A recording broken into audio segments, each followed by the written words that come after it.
Welcome to Shahi effect. നിലവിൽ serial cinema എന്താണ് പരിപാടി ഇപ്പോൾ?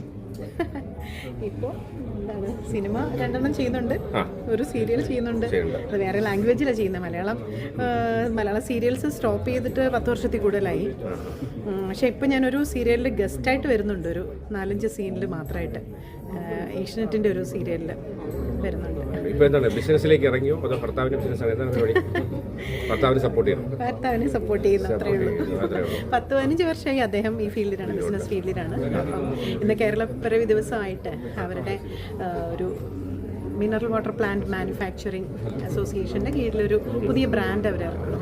അപ്പോൾ അതിൻ്റെ ഫംഗ്ഷനുമായിട്ട് ബന്ധപ്പെട്ട് മിനിസ്റ്റർ വരുന്നുണ്ട്.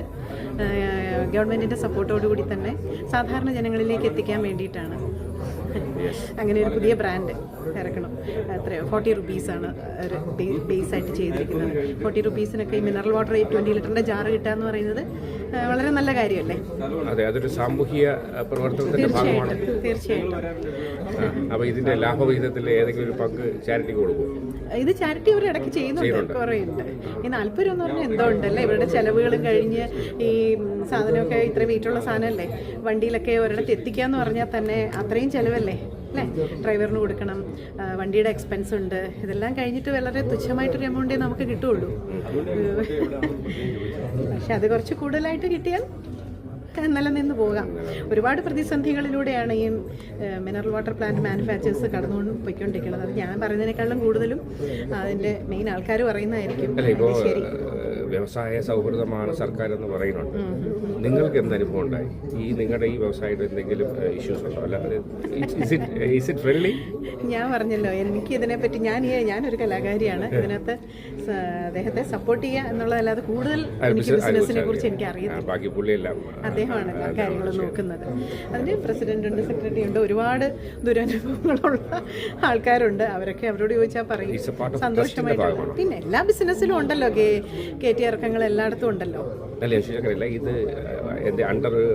ഗവൺമെന്റിന്റെ ട്രസ്റ്റ് ഒന്നുമല്ല, ഇത് ഗവൺമെന്റിന്റെ സപ്പോർട്ട്.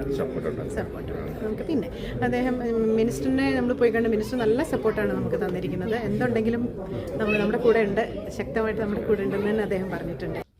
ഞാനൊരു കലാകാരിയാണ്, ഇതുമായിട്ട് യാതൊരു ബന്ധമില്ലാത്തൊരു വ്യക്തിയാണ് എന്ന് പ്രവീണയ്ക്ക് എന്താണ് ഇവിടെ കാര്യമെന്ന് നിങ്ങൾക്കിപ്പോൾ മനസ്സിലായിട്ടുണ്ടാവും. പക്ഷേ അവരോടൊരു വാക്ക് ഞാൻ ആദ്യം ഒരു തിരുത്തലോടുകൂടി തന്നെ തുടങ്ങട്ടെ. ഞാൻ ഒരു വ്യവസായി അല്ല, ഞാൻ ഇതിനകത്തൊരു മെമ്പറും അല്ല. എൻ്റെ ഭർത്താവാണ് ബിസിനസ് നടത്തുന്നത്. Mineral water plant അദ്ദേഹത്തിൻ്റെതാണ്. 10-15 വർഷമായിട്ട് അദ്ദേഹം ഈ ഫീൽഡിലുണ്ട്. എൻ്റെ എല്ലാവിധ സപ്പോർട്ടുമുണ്ട്, സ്നേഹമുണ്ട്. അദ്ദേഹം അനുഭവിക്കുന്ന പ്രശ്നങ്ങളും കഷ്ടതകളും ദിവസവും കാണുകയും കേൾക്കുകയും അനുഭവിക്കുകയും ചെയ്യുന്ന ഒരു വ്യക്തി എന്ന നിലയിൽ അദ്ദേഹത്തെ സപ്പോർട്ട് ചെയ്യാനാണ് ഞാനിവിടെ വന്നത്. എന്നെ പിടിച്ച് ആശംസ അർപ്പിക്കാനായിട്ട് ഒരു വലിയൊരു കർത്തവ്യം ഏൽപ്പിച്ചിരിക്കുകയാണ്. അത് സന്തോഷത്തോടെ ഞാൻ ഏൽക്കുകയാണ്.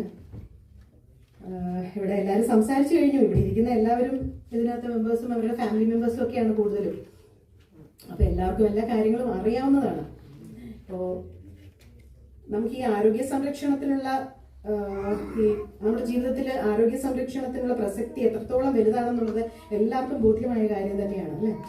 അതിനായിട്ട് ഗുണമേന്മയുള്ള ഒരു ആഹാരവും ശുദ്ധവായുവും പോലെ തന്നെ വളരെ പ്രാധാന്യമുള്ള കാര്യമാണ് ശുദ്ധമായ കുടിവെള്ളം. ശുദ്ധമായ കുടിവെള്ളം പ്ലാന്റുകളിൽ നിന്ന് നേരിട്ട് മിതമായ വിലയ്ക്ക് എല്ലാവർക്കും ലഭ്യമാക്കുക എന്നതാണ് ഈ ഒരു സംരംഭം കൊണ്ട് നമ്മൾ ഉദ്ദേശിക്കുന്നത്. അത് ഓൾറെഡി പറഞ്ഞു കഴിഞ്ഞതാണ്. ഞാൻ മീഡിയാസിനുടെ ശ്രദ്ധയ്ക്ക് വേണ്ടിയിട്ട് ഒന്നുകൂടെ ഞാൻ പറഞ്ഞതേ ഉള്ളൂ.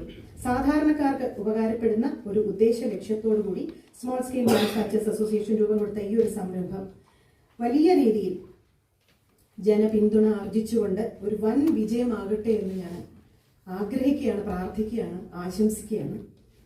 അതോടൊപ്പം തന്നെ ഈ കേരം ജീവജലം എന്ന പൊതുവായ ഈ ഒരു ബ്രാൻഡ് കേരളത്തിൽ എവിടെയും ഒരേ ബ്രാൻഡിൽ ഒരേ വിലയിലും എത്തിക്കാനുള്ള ഈ ഒരു മഹത്തായ സംരംഭത്തിന്റെ തുടക്കത്തിൽ പങ്കെടുക്കാൻ എന്നെ ക്ഷണിച്ച ഇതിന്റെ സംഘാടകർക്കും ഭാരവാഹികൾക്കും എൻ്റെ സ്നേഹം നിറഞ്ഞ നന്ദി ഈ വേദിയിൽ അറിയിക്കുകയാണ്. നിലനിൽക്കാൻ അനുവദിക്കുക, ജീവിക്കാൻ അനുവദിക്കുക. അതെ, ഇത് കുറച്ച് സംരംഭകരുടെ നിലനിൽക്കാനും ജീവിക്കാനുമുള്ള അവകാശത്തെ സംരക്ഷിക്കാനുള്ള ഒരു കൂട്ടായ്മയാണ്. എല്ലാവരുടെയും ഞാൻ പറയുന്ന ഒരു കാര്യം ഇതാണ്, എല്ലാവരും ഒത്തൊരുമിച്ച് നിൽക്കുക. പിരിഞ്ഞു പോകാതിരിക്കുക, എല്ലാവരും സ്നേഹത്തോടെ ആത്മാർത്ഥതയോടെ ഒരുമിച്ച് പറഞ്ഞുയരാൻ ഇങ്ങനെ നിൽക്കുകയാണെങ്കിൽ. അല്ലാതെ കൂട്ടം തെറ്റി ഞാൻ വേറെ, എനിക്ക് എൻ്റെ സെൽഫിഷ്നെസ്സും ഉണ്ട്, അങ്ങനെ പോയിട്ടുണ്ട് ഒരുപാട് പേര്. അതുകൊണ്ടാണ് നമ്മൾ ഈ അനുഭവിക്കുന്നത്. അത് കൂടുതൽ ഞാൻ അതിലേക്ക് കടക്കുന്നില്ല. നമുക്ക് എല്ലാവർക്കും പറന്നുയരാം, വിജയത്തിലേക്ക് ഉയരങ്ങളിലേക്ക് നമുക്ക് പറന്നുയരാം. എല്ലാവർക്കും ഒരിക്കൽ കൂടി ആശംസകൾ നേരുകയാണ്. ഇന്ന് കേരളപ്പിറവി ദിവസമാണല്ലേ. എല്ലാവർക്കും കേരളപ്പിറവി ദിന ആശംസകൾ നേരിട്ട്. വ്യവസായ സൗഹൃദമാണ് കേരളം ആണെന്നാണല്ലോ നിങ്ങളുടെ ഈ അനുഭവത്തിലൂടെ. സൗഹൃദമാണോ വ്യവസായ സൗഹൃദം? നിങ്ങളുടെ ബിസിനസ് എങ്ങനെ മെച്ചപ്പെട്ടോ? എങ്ങനെ എന്തു അനുഭവമാണ്? നമ്മൾ ഇതുവരെയും നമ്മൾ പരാജയത്തിലുമാണ്. ഇനി മെച്ചപ്പെടുത്തുക എന്നുള്ളൊരു ഐഡിയയാണ് നമ്മൾ ഉണ്ടാക്കുന്നത്. അപ്പോൾ ബിസിനസ് ജീവിതത്തിലും കലാജീവിതത്തിലും എല്ലാവിധ ഭാവങ്ങളും നേടും. Thank you. See you soon.